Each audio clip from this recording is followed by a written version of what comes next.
Dereva huyu wa teksi alikuwa akiendesha kwa kasi ya ajabu kiasi kwamba polisi hawakuweza kumkamata kwa sababu alikuwa ndiye dereva wa teksi mwenye kasi zaidi duniani.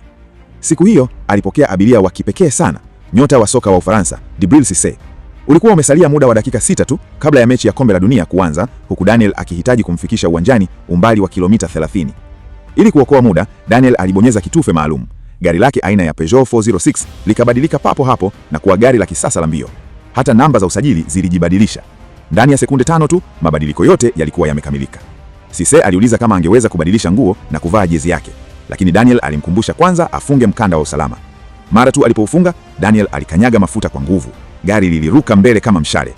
Aliingia moja kwa moja barabarani, akipenya katikati ya magari kwa ustadi wa hali ya juu, kana kwamba gari lingepaa angani. Wakati huo Cissé alipata nafasi ya kuvaa jezi yake. Wakati huo huo, polisi walipokea taarifa ya gari lililokuwa likienda kwa kasi kupita kiasi. Walituma maafisa wenye vifaa vya kupima mwendo, lakini teksi iliwapita kama kombora. Kasi yake ilizidi maili 300 kwa saa. Dakika chache baadaye walifika uwanjani, lakini lango la maegesho lilikuwa limefungwa kabisa. Ndani ya uwanja, mwamuzi alikuwa tayari ametangaza kuwa mechi ilikuwa karibu kuanza.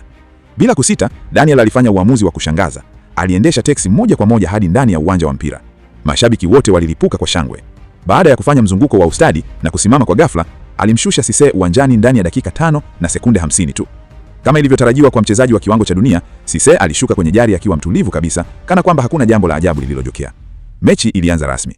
Timu zote zilicheza kwa ushindani mkubwa hadi Cissé alipofunga bao la kuvutia lililoipa timu yake ushindi. Baada ya mechi, alimshukuru Daniel binafsi kwa kumfikisha kwa wakati. Kwa mara nyingine tena, dereva huyo mashuhuri wa teksi alijikuta akiwa gumzo la kila mtu. Hata hivyo, hakupata muda wa kupumzika, kwani abiria mwingine maalum aliwasili. Safari hii alihitaji kufikishwa uwanja wa ndege ndani ya dakika 10. Daniel alimalizia kwa utulivu sandwichi yake, kisha akabonyeza tena kile kitufe cha ajabu.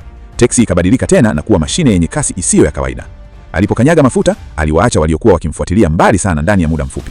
Bila shaka polisi wa barabarani walipokea taarifa nyingine. Safari hii walijiandaa vizuri zaidi na wakajaribu kufuatilia teksi kwa karibu. Lakini hilo halikuwa tatizo kwa Daniel. Aliwasha mfumo wa kuongeza kasi, akaiacha gari ya polisi nyuma na hata akaipita treni ya mwendo kasi. Hatimaye alikamilisha misheni hiyo kwa mafanikio. Lakini safari hii aliyebaki akiwa ameshangazwa zaidi alikuwa Daniel mwenyewe baada ya kugundua siri ya abiria wake wa kipekee. Je, wewe ungependa kupanda teksi yenye kasi zaidi duniani?